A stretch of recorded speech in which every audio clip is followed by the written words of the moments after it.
5, 4, 3, 2, 1, 0. All engine running. Liftoff. We have a liftoff.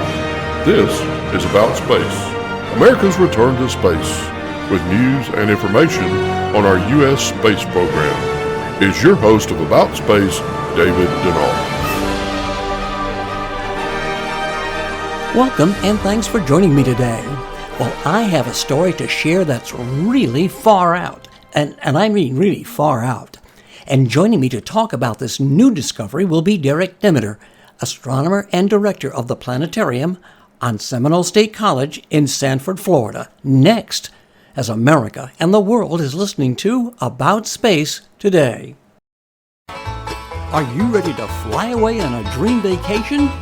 For cruises and all-inclusive resort vacations, call D&D Cruise and Tours at 877-747-8631. That's 877-747-8631. And see us on Facebook, D&D Cruise and Tours, where your dreams become a reality.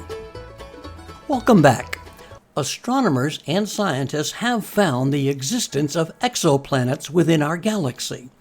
Now, these planets could possibly sustain life. And to tell us more about this is my guest and regular contributor to About Space, Demeter, the astronomer and director of the planetarium on Seminole State College in Sanford, Florida, which is just north of Orlando. Derek, thank you for taking time to share this astronomical finding. But why is this planetary discovery so different? So this is the first time we've ever discovered an exoplanet. And an exoplanet, essentially a planet that orbits around another star. It's the first time we've ever discovered an exoplanet around another galaxy. And this is a very famous galaxy known as the Whirlpool Galaxy. It's roughly about 25 million light years away. So this makes this thing quite an astronomical, no pun intended, discovery. So we have found exoplanets before. Yes, many exoplanets. In fact, there's several programs that are going on right now. We have the TESS satellite, we have the Kepler satellite that actually survey the sky for looking for these exoplanets. And right now, we have discovered around 4,000 exoplanets in our own Milky Way. But again, just to emphasize, this is the first time we potentially, and I don't want to say we have 100% confirmed, we potentially found an exoplanet in another galaxy. So when we're talking about Milky Way, in other words, most of these exoplanets we may have found like 3,000 light years away compared to 28 million?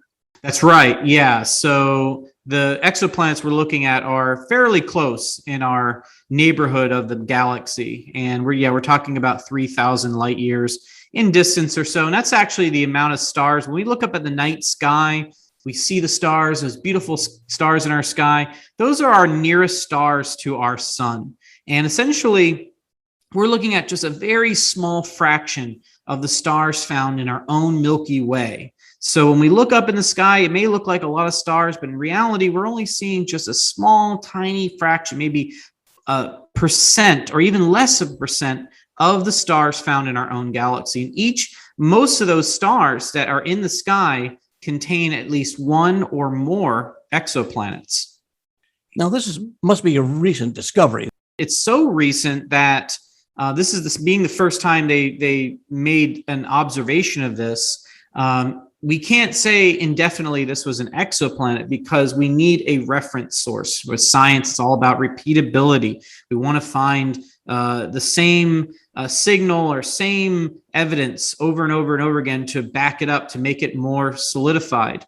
But unfortunately, because of the distance, we're not going to be able to make a discovery like this for a little while. So really, we're going to have to kind of keep an eye on this. So this is probably something that's going to be confirmed, not, in the next decade or so. But right now, all the evidence is leaning towards an exoplanet because of the amount of X-rays that are being obscured and all that. So it's actually quite a remarkable thing, and it just shows how important science is and obeying the rules of science to make sure that we know 100, or close to 100% of what this thing is. Well, now we talk about exoplanets in our Milky Way galaxy. Are these planets able to host life as we would know it? Most of the exoplanets that we find here in our galaxy are primarily these gas giants, these big Jupiter-sized planets. But with the TESS satellite and eventually with the James Webb Telescope, which will be launched very soon, we're going to be able to make better observations of what we call Earth-massed exoplanets. These are exoplanets about the size of Earth. They may contain atmosphere similar to Earth's atmosphere. It may orbit around its star in what we call the Goldilocks zone, this area where life could happen, where the temperatures are not too hot, not too cold, just right for the development of life.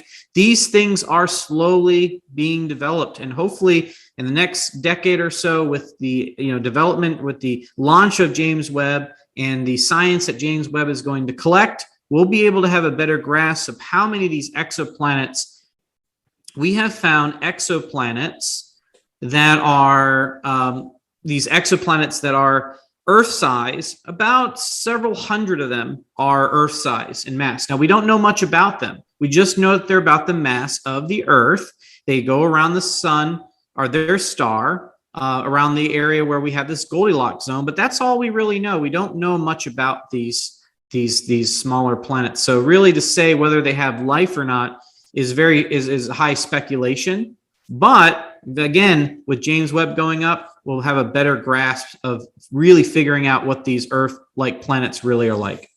Share my enthusiasm and yours about the opening of the planetarium and the shows that are going to continue through December. Is that right? Yes. So we are reopening the planetarium. We are doing planetarium public shows on Friday nights at 8:30 p.m. The best way to find out about our shows is to visit our website at seminolestate.edu/planet, and you'll see our events and show calendar. And you can click on that and you'll see a list of all the different shows on each date. I'm really excited to finally reopen the planetarium. We've been closed since March of 2020. To the public. We've been doing virtual programs, but there's just no substitute to having people in those seats looking up at the night sky or looking at the universe and just being amazed by it. Derek, thank you for joining us. It's my pleasure, David. I'm always excited to be here and talk space with you. Derek Demeter, astronomer and the director of the planetarium on Seminole State College in Sanford, Florida. And be sure to check out their website. And be sure to have your family and friends listen each Tuesday with me on About Space Today, and on Fridays, America in Space with Don Meyer from Florida's Space Coast. And follow us on Facebook for launch news updates at aboutspace.today. And our Tuesday shout-out goes to Denmark with its many listeners who enjoy our weekly programs. And to all our friends and listeners around the globe and here in the U.S., thank you for listening. I'm David Denault, and this has been About Space Today.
Take just a moment, Derek, and talk to us about the James Webb Telescope. What's going to be so different? Why should we be excited?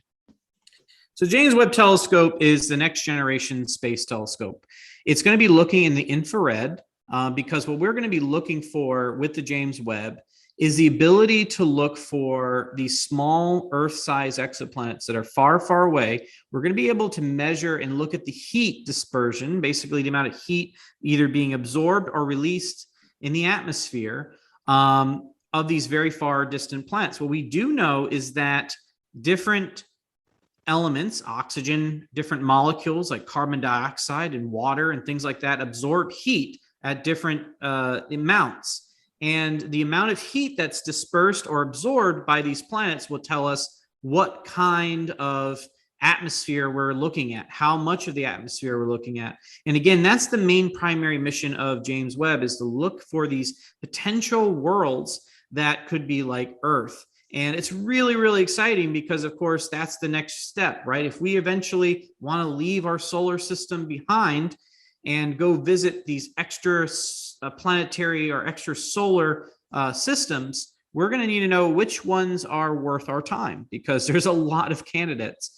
And we really want to narrow down those potential worlds that we could actually visit. So James Webb is going to do that. It's also going to be looking at other things too, like very far distant quasars and looking at other areas of the Milky Way and star forming regions and all kinds of stuff. But the area that I really like to focus on is this whole idea of the fact that we're going to be able to really find and actually really get a grasp of what's going on and what these Earth-like planets are really like.